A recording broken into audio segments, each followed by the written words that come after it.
The Speed Chess Championship semifinal match between Magnus Carlsen and Hans Niemann just concluded, and what a match it was. Magnus ended up winning the match with a score of 17.5 to 12.5. And that being said, with that score, the match really was not as close as that score might look. In this video, though, what I wanted to do is to show you what I thought were 5 of the most instructive moments from the match, and how us non-super grandmasters can learn from the games of these superstar players. If you haven't had the chance to watch the match, and you do plan on watching it later, then I would say here that this video is going to be full of spoilers. You're going to see the results of all the games, individual ones. I already did mention the score of the match, so hopefully that isn't really spoiling too many people.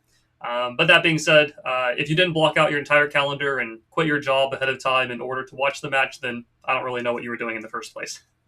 So let's go ahead and get right into the first instructive moment, and I hope you enjoy the video. All right, so for instructive moment number 1, we are going to be focusing on a position that occurred in the very first game of the match. This was in the 5+1 portion, very first game here. And at this point, we are on move number 16. Magnus Carlsen is playing white, Hans Niemann is playing black. And the opening was a bit of a kind of ready Nimzo Larsen approach. I actually do have a course on Chessable that focuses on this opening. That being said, we get into this very interesting middle game position, and here it is white to play. So I will say for each of these positions in this video, if you'd like to pause the video and figure out what you would play in the position yourself, feel free to do that. I think that would be a good kind of exercise to do. If you don't want to pause it, though, you can also hear what I'm saying about the position and see how the game went. So in this position here, Magnus Carlsen made a very nice exchange sacrifice with the move rook takes c5. And this is definitely losing material. The bishop on f8 is protecting the pawn on c5, or there was a pawn on c5 there previously. And you can see that chess.com kind of gives this the brilliant mark here, mainly because white is giving up material. They are going down. But after black captures the rook, white recaptures. And the big question here is to figure out what has white gained from this sacrifice of material. If you look at the evaluation bar to the left of the board, it says objectively that black is doing pretty well. It says, black is maybe 0.1 better in this position. But I think from a practical perspective, this is actually a very difficult position for black to play. And as the game progresses, we'll really see that Hans ended up making some mistakes as the game went on. But the real question is, what is white getting out of this exchange sacrifice? Even though you are going down some material in this position, what is the benefit that white gains? Well, first of all, in terms of the material point count, we are down 1 point. We gained a bishop and a pawn on c5. In return, black captured our rook. But the biggest thing that white gains, I'd say, in this position is kind of an increased activity of their pieces, while also having now the only dark square bishop on the board, and the opponent has no counterpart to fight against our bishop that's on the b2 square. So even though black is objectively still a little bit better in this position, it's actually quite difficult for them to make easy moves here. The knight on f6 doesn't really have a great place to move forward to. The bishop on h7 is staring into a well-supported pawn that's on d3. In comparison, white's bishop on b2 is on a nice wide open diagonal now. The bishop on g2 can exert some pressure towards the pawn on d5 as the game progresses. The knights on f3 and d2 can look to move forward. As the game went on, the maneuver knight f1 to e3 was played, and white was able to improve the knight. And again, even though black is objectively a little bit better according to the computer, I don't think it's that easy for black to play. Just done that. But rook takes c5 is not out of the question. I know you typically don't want to give up a rook for just a bishop and a pawn, but if you can control all the dark squares, that could be to white's benefit. And here goes Magnus. Magnus sacrifices the exchange, and it cannot be underestimated how big this moment is here. And as the game progressed, we do see that Niemann made some mistakes. It is a blitz game, of course. There were mistakes made by both players. But as things progressed here, knight to d7 was played. Queen to b5 was the response. Niemann ends up doing this nice rook lift with rook e6 to b6. He actually ends up picking up the pawn on the b3 square. But after the moves knight to d2, rook to b5, and knight to f1, queen to b6 was played. The queens were traded. The bishop hit the rook. And we end up reaching this position here. And you can see from the clock times kind of below and above each of the players here, it is pretty equal in terms of the situation on the clock here. However, this is actually not a terribly easy position for black to play once again, because the question here is kind of like, what do they do with their pieces? The rook on b3 can't really move forward easily, really only has one safe square on b5, and this does become relevant as the game goes on. The knight on f6 can't really move forward. Again, the bishop can't really do a whole lot. It is a better position for black for sure.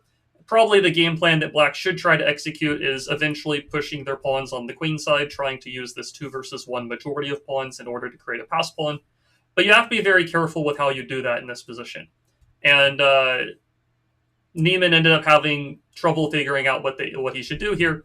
He ended up playing the move b5 after about a 47-second think here. And this ends up being a big blunder. This is the wrong pawn to push, mainly because now Carlsen played the move knight to d2. Now the rook on b3 is completely trapped. Carlsen won the exchange later on and went on to win the game, despite having a little bit of a rough-looking position prior to this rook being trapped on b3. So again, though, I say the kind of instructive moment here, even though the play was not perfect afterwards, I do think that this exchange sacrifice with rook takes c5 is a very nice idea.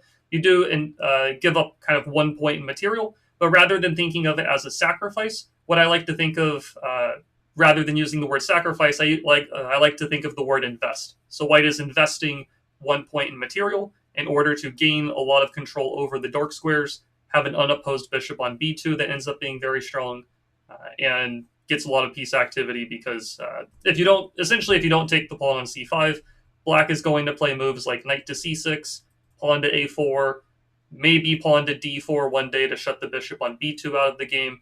And it's going to be a bit of a difficult position for white, even though the computer objectively says it's okay. But it does recognize that rook takes c5 is also the strongest move at the same time. So for our second instructive moment from the match here, we are going to be taking a look at a position that occurred in the third game of the 5+1 section. Magnus Carlsen is playing white once again, and Hans Niemann is playing black in this one. So in this position here, white has a little bit of a space advantage around the center of the board. We do have the pawns on c4 and e4 versus the opponent's pawn that's on the d5 square. And once again, if you want to pause the video and figure out how you would play as white and how you would navigate this position, I would recommend that. So what Carlsen did in the game was he played the move pawn to e5, which on its own is not a terribly difficult move to come up with, not terribly surprising. But I do think as the game progresses, he is able to kind of grow this space advantage that he has in the center of the board. He's able to consolidate it, make sure that the pawns are kind of indestructible. And then he does a very nice job of transforming this space advantage into an attack towards the opponent's king over on the king side part of the board. So essentially here, I think he pretty much performed a masterclass in this third game of the match. And let's see how this game progressed. So after e5, Hans moves his knight backwards to d7. We see h4, which is a bit of a surprising move on first glance. You could kind of think, like, what's he trying to do? He's pushing a pawn all the way on the edge of the board. Aren't you supposed to control the center of the board and things like that?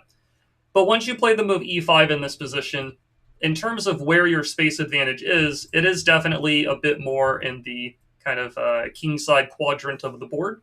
White now has more space on the opponent's kingside here. And by playing the move h4, what Carlsen is looking to do is he's trying to gain more control over the g5 square. And this might be useful in the near future with ideas of maybe bishop to g5 or knight to g5, advancing a little bit further up into the opponent's position and trying to use this space advantage to, again, kind of move towards the opponent's king and create attacking chances. So as the game progressed, black played b6, rook e1 first, bishop b7, pawns were traded on d5, the move d4 was played, and here white has secured the center of the board. The d4 and e5 pawns are pretty much impenetrable at this point, and we can also see here that black's pieces are very passive in this position, especially the bishop on b7 is restricted by the pawn that's on d5. The knight on a6 can only move forward to the b4 square, and even if it goes to b4, we can always play a3 to attack it. And the knight on d7 cannot move forward at all in this position because of both of the d4 and e5 pawns once again. So it's a case here where black is definitely suffering with their space disadvantage. This means that they have lower mobility of their pieces.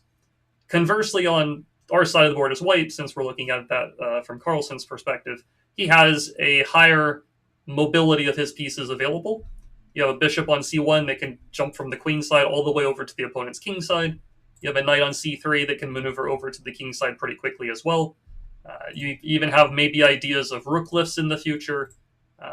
The the queen on d1 can jump over to h5 after the knight on f3 moves, whereas in comparison, black's pieces that are kind of over on the queen side half of the board, they have a much more difficult time getting over to the king side to protect the king. And this is, again, because of the space disadvantage that they have here. With a closed center, he can focus on his job, which is, I'm going to try to checkmate the black king. It's educational for everyone watching. Typically, if you're attacking on one side of the board, you want the center closed. You don't want anything dynamic distracting you from your work, like a surgeon who goes in for something important. No more center will be open. Hans is going to have to deal with a big attack from Magnus on the king side. Yeah. So as things progress, black plays bishop c6, knight to g5, getting ready to bring the queen over to the h5 square. Niemann does try to gain some extra space over on the queen side. Because the center of the board is locked up, it's pretty hard for either player to play in the middle of the board. Carlsen's going to play on the king side, and so rather than just playing passive defense on the king side himself, Hans is trying to gain some extra space on the queen side and kind of create a bit of a counterattack. The problem with this play is, unfortunately, it's a bit too slow. It's not really going to bother Carlsen all that much in this position. He goes ahead and plays queen to h5, making a mate in 1 threat. Black does eliminate the knight. However, after the bishop recaptures, the queen moves away. Carlsen drops his queen back to g4. And now there's still lots and lots of threats in this position. Bishop to h6 being kind of the biggest one. That would threaten checkmate on g7 due to the pawn being pinned. And aside from the pawn being pinned, even if black tried to play g6, we would be able to pick up the rook on f8 if we wanted to go for that. So the kingside play is going to come very quickly. When this queenside play, that counterplay over there is not really going to happen quick enough, is what it comes down to. King h8 was played, getting away from the pin. Rook to c1, lining up towards the bishop on c6 that's undefended. Knight to b6 moves the knight towards the queenside once again and protects the bishop simultaneously. And now Carlsen goes for the move knight to e2, and he's maneuvering another piece over towards the kingside part of the board, trying to get closer towards the g7 pawn, maybe one day put some pressure on the h7 pawn, but mostly we're going to see in this particular game that the focal point of the attack ends up being the g7 pawn. There's a number of ways white can attack it. They can get the knight to the h5 square. A bishop on f6 is maybe a sacrifice. A bishop on h6 is a sacrifice. The queen is there on g4 helping out. So white's going to have some very good attacking chances as things go on. Knight to b4 was played. Magnus just completely ignores black's idea of taking the pawn.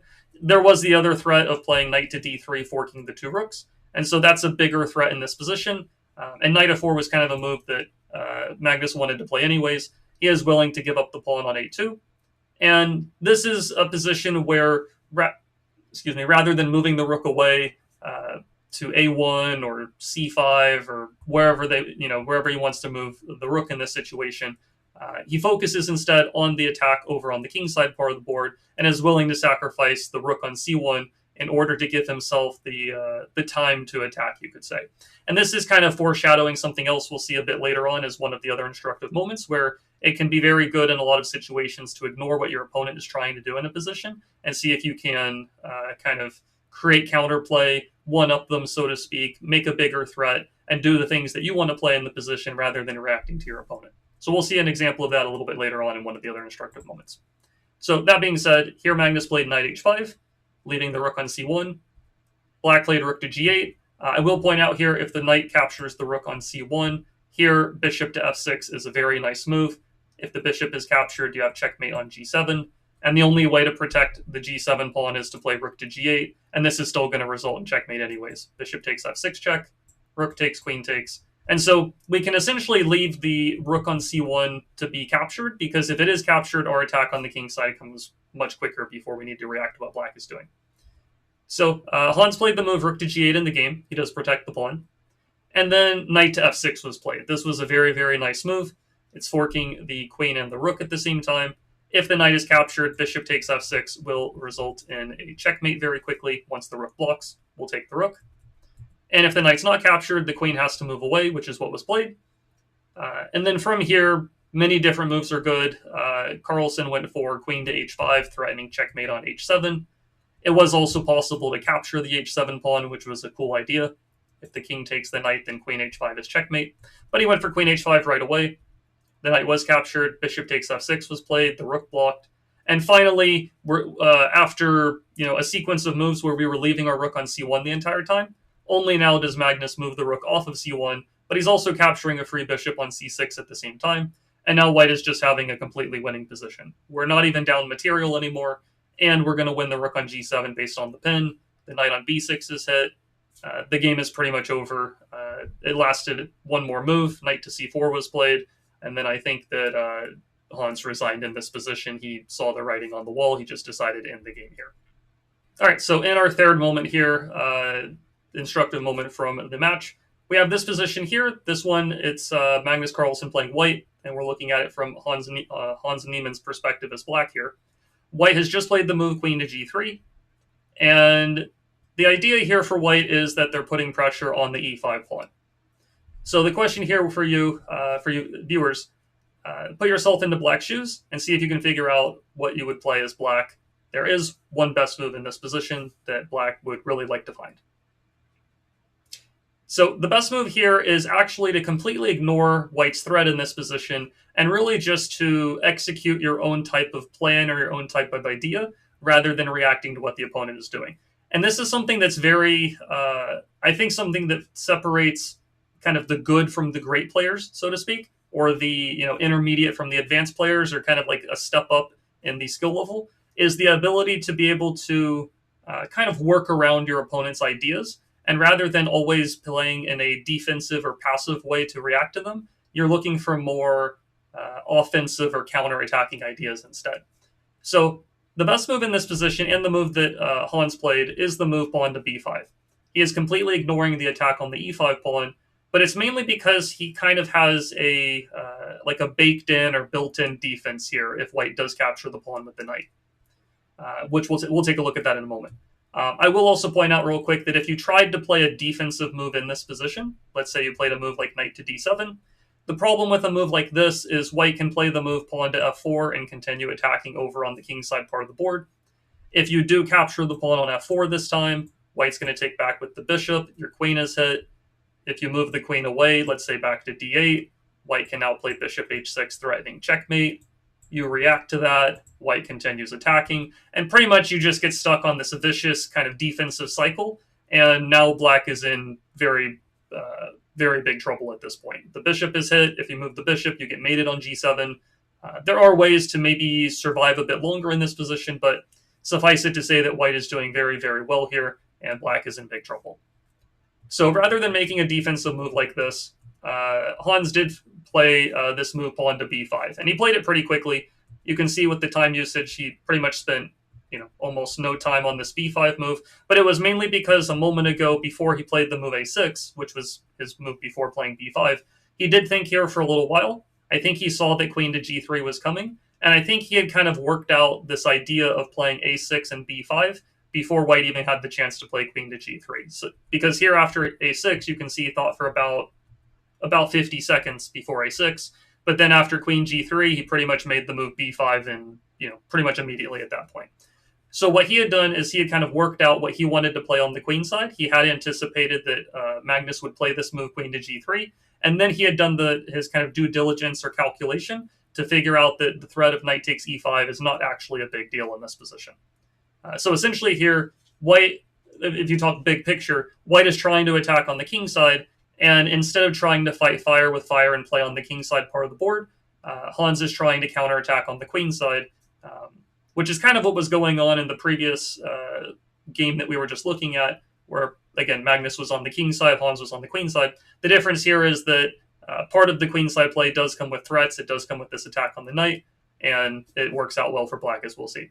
So first things first, if the pawns are exchanged, which is what happened in the game, it is important to note that capturing the pawn on e5, technically it does work for white to play, but it pretty much requires what you could probably argue is like an inhuman sequence of events to kind of survive if you are going to take the pawn.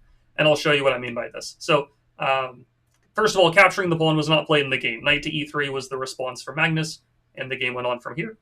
If he does capture the pawn on e5, what Hans, I assume, had in mind here was to play the move knight to h5.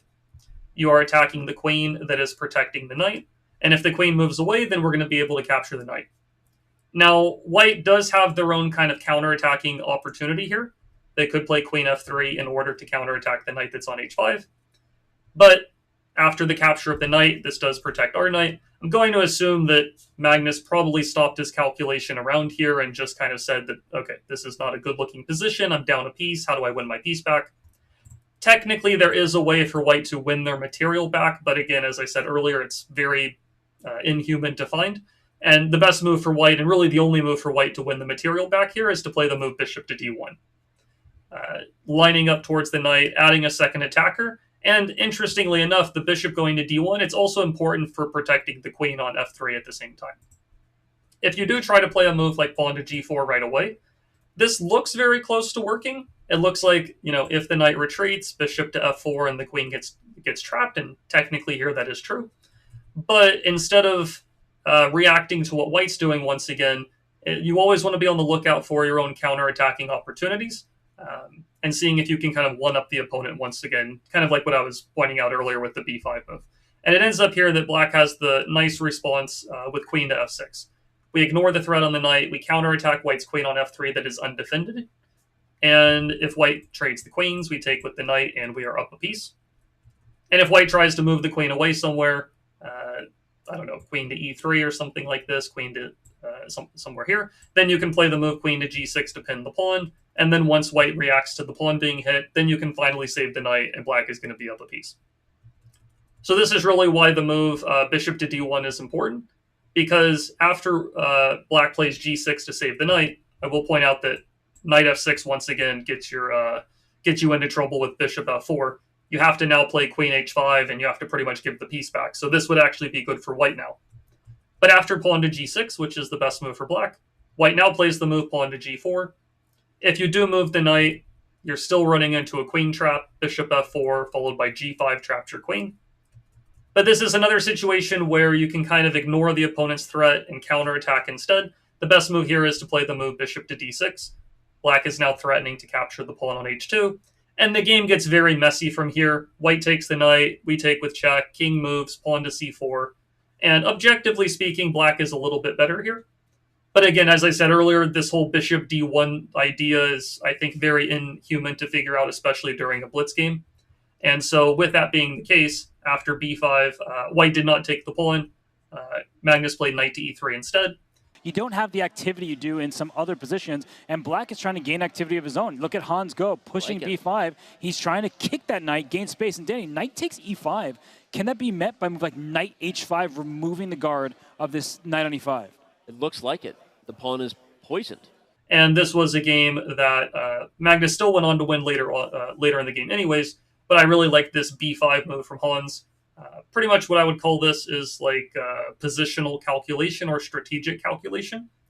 It's a situation where there's a certain move you would like to play in a position, which is the move b5, but it doesn't really look like it works on first glance because white will take the pawn on e5. But if you kind of dig a little bit deeper into the position, you might come to find that you can still get kind of pull off the move that you want to play anyways, because you have some kind of calculation in the background that makes it so that the move you want to play works at the end of the day. So that's what I really liked about this position here with b5. So this is the fourth position, the fourth instructive moment from the match.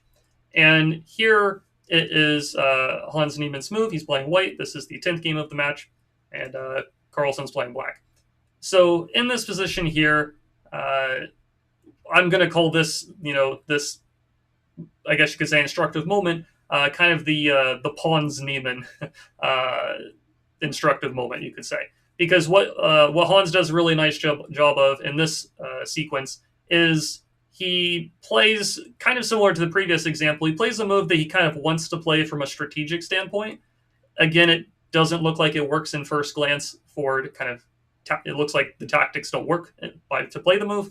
However, if you dig a little bit deeper with your calculation, you can come to find out that the move does work out anyways.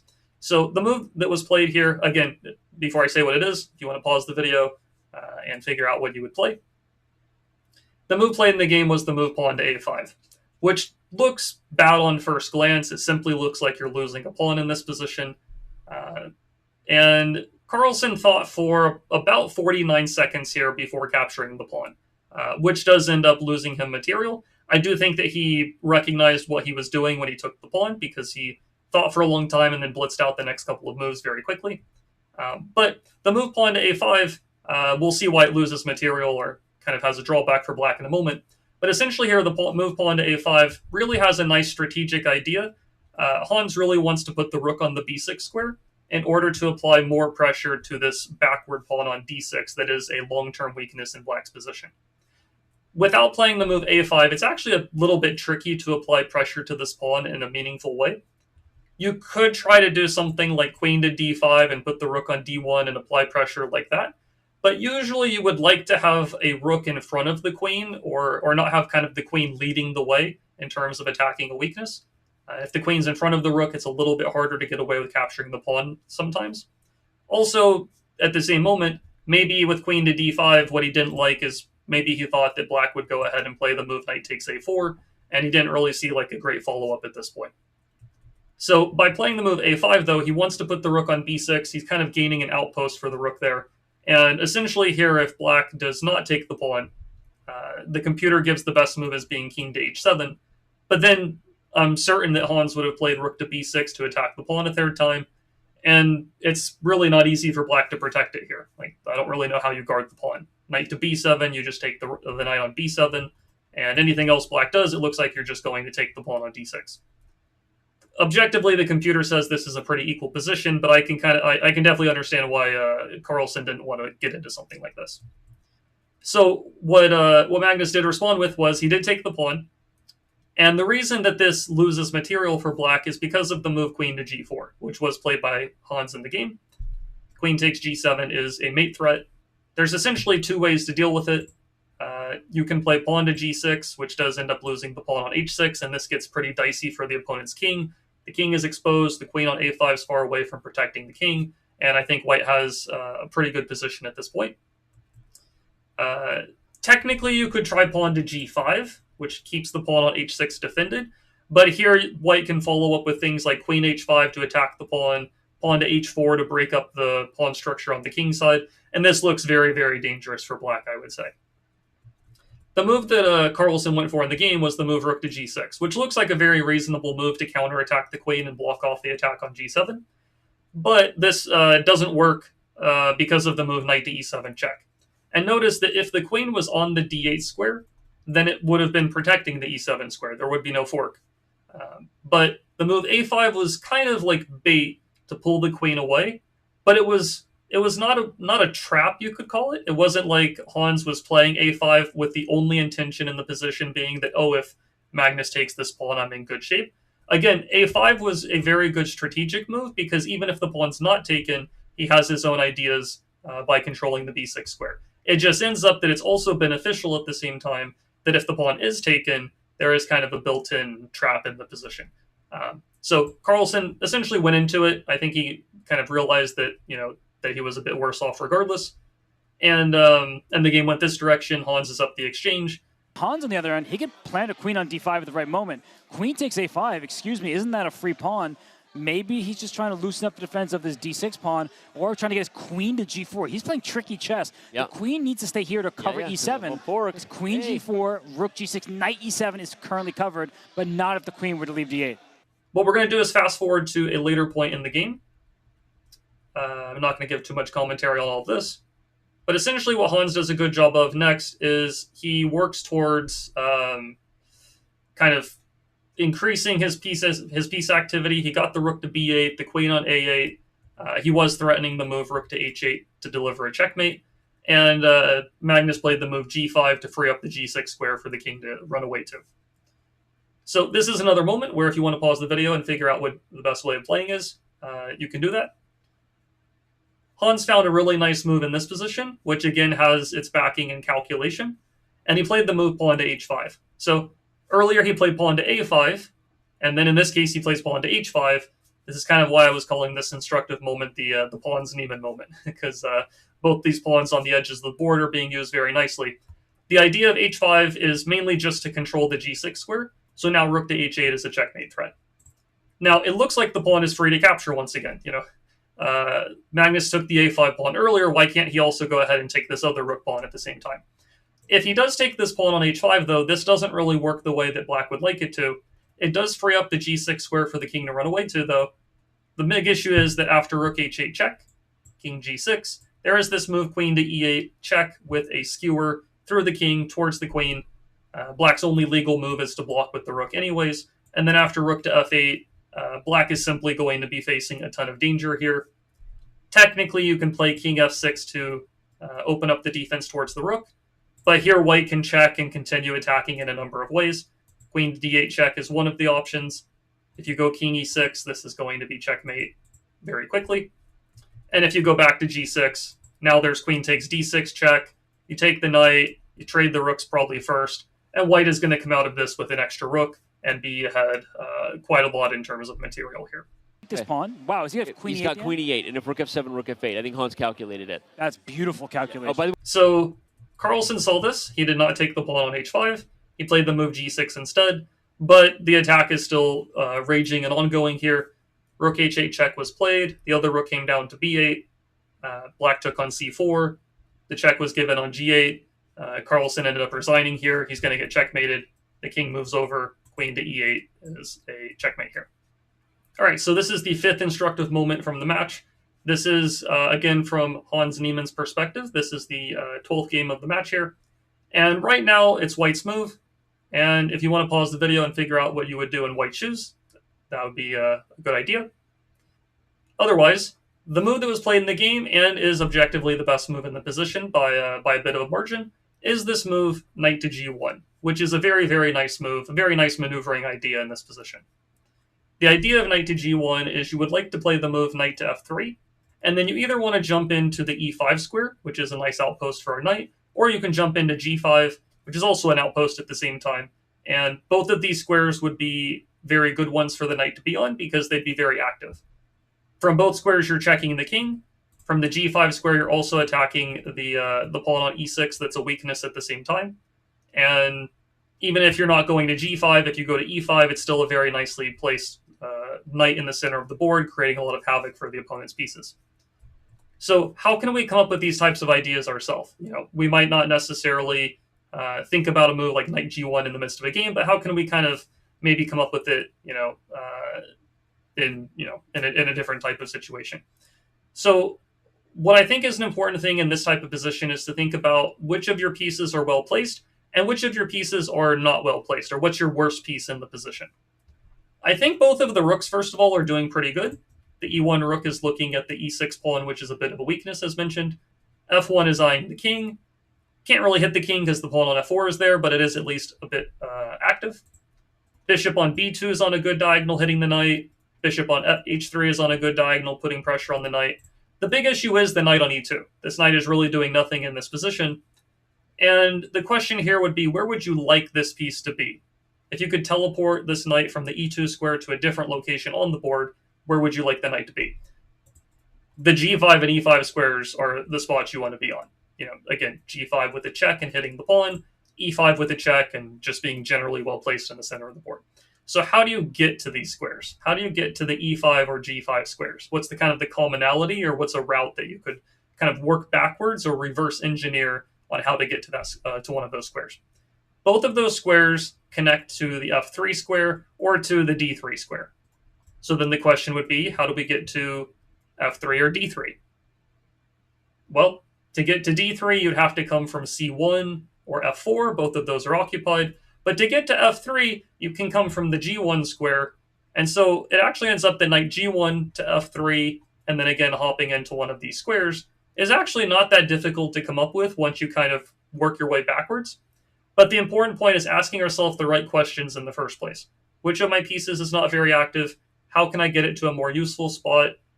Where would it like to be in the grand scheme of things? And how can I get it there by working my way backwards? Especially for knights, that's usually a very important way to think about them. White is trying to remove Magnus's best piece. That knight hops back to f5. Take it there. Black controls the light squares. I think that both players are jockeying well. I know. No, I'm sorry. Every point you made was great. And this move by Hans was great. The knight goes back to g1 to go to f3. So I thought knight g1 was a really nice move.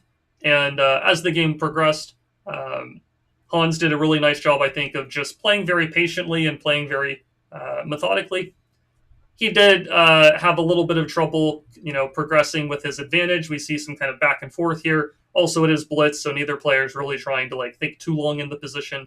But ultimately, as the game went on, Hans did eventually win this one and was able to pick up a point in the match. So we've looked at our 5 instructive moments from the match here. I do want to add a 6th kind of bonus moment because I think it's also very important to touch on. And that's going to be our next one that we take a look at. So this is the 6th moment from the match here that I thought was instructive. First of all, in this position, it is Magnus's move. He's playing as white. This was taken from the 13th game of the match.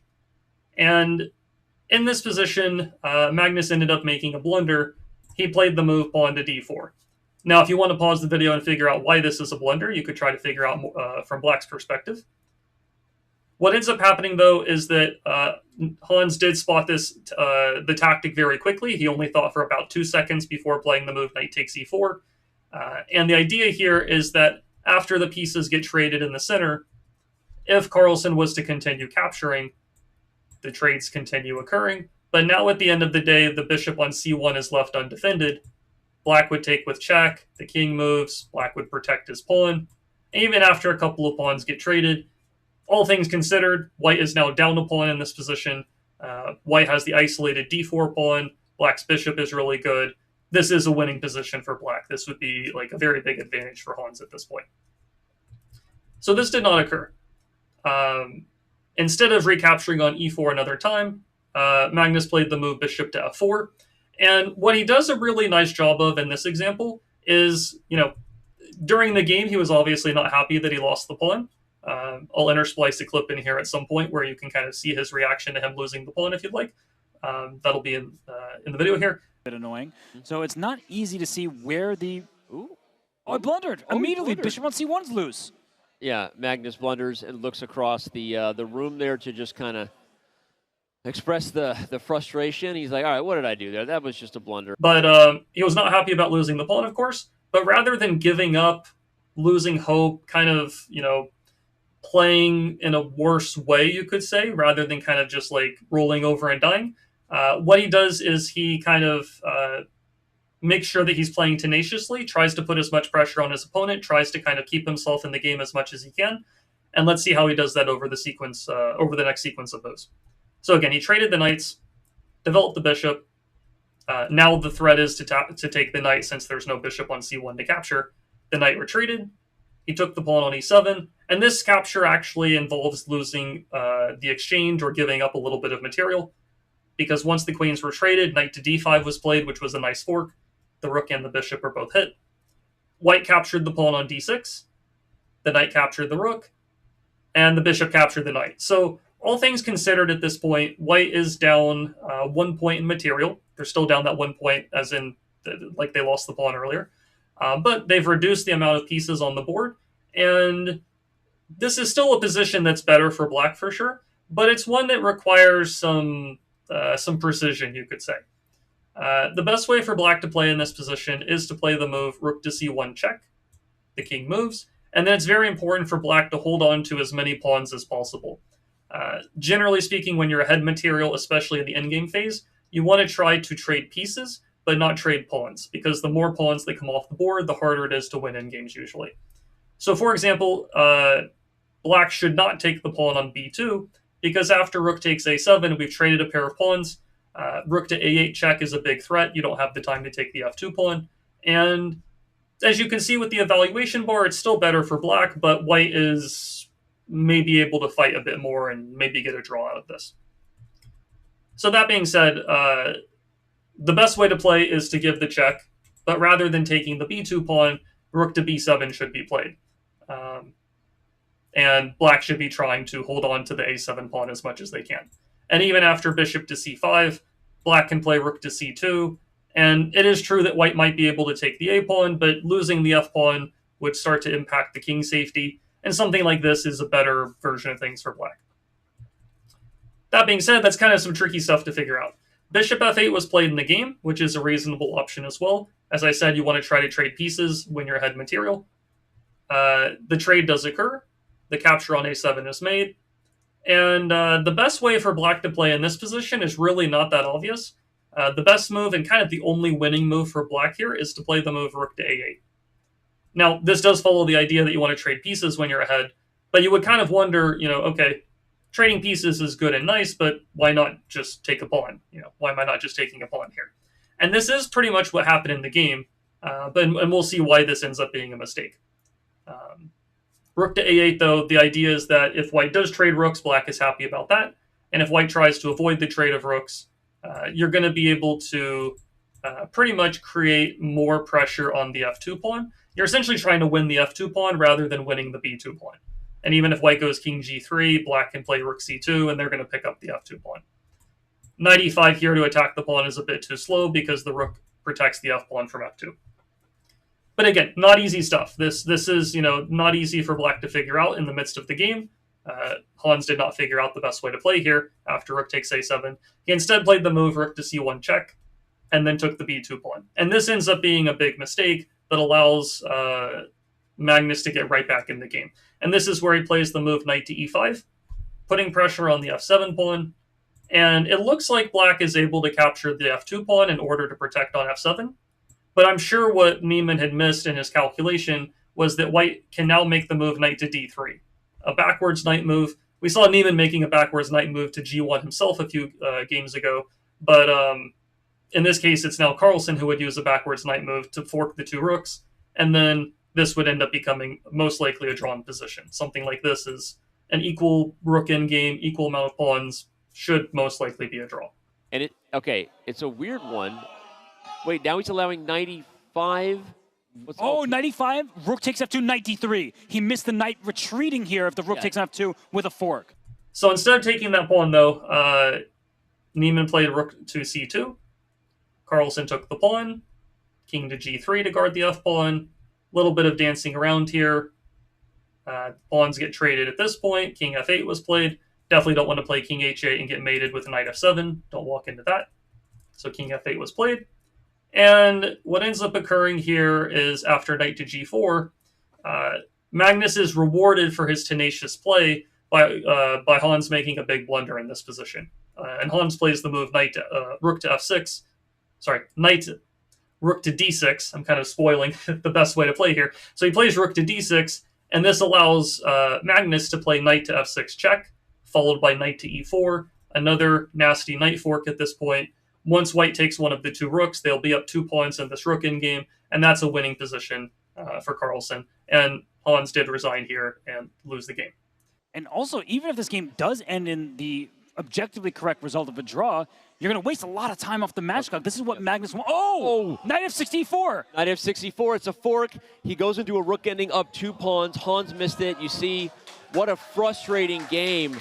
What a massive bleep and turnaround. What in the world just happened? We were talking about 3 out of 4 in the 3-minute portion for Hans Niemann, and not so fast. It's back to a 5-game lead. And that being said, remember that earlier in the game, this was a game that was entirely, one for Hans to win. Magnus had made this blunder with d4, lost the pawn in the center, and for all intents and purposes, if black plays well and doesn't make any mistakes, black should really win this game.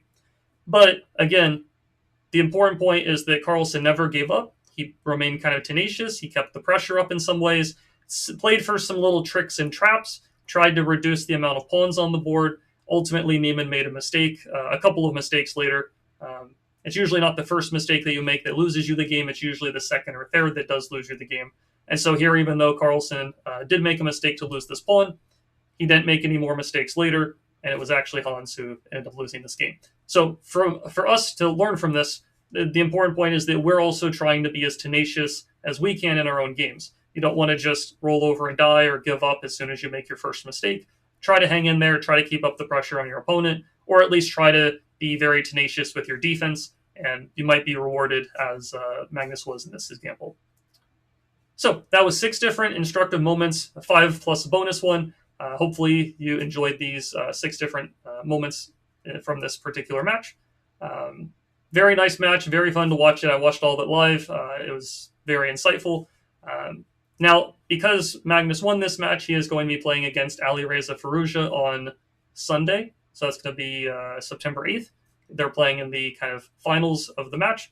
But what that does mean is that even though Hans lost, he is going to be playing kind of the third place match against Hikaru Nakamura on Saturday, the 7th of September. So those are going to be very interesting matches. Hopefully we will be all watching those and paying close attention. And I might even be back with some more instructive moments from those other matches as well. So that all being said, hopefully you enjoyed these examples, and I will see you in the next video.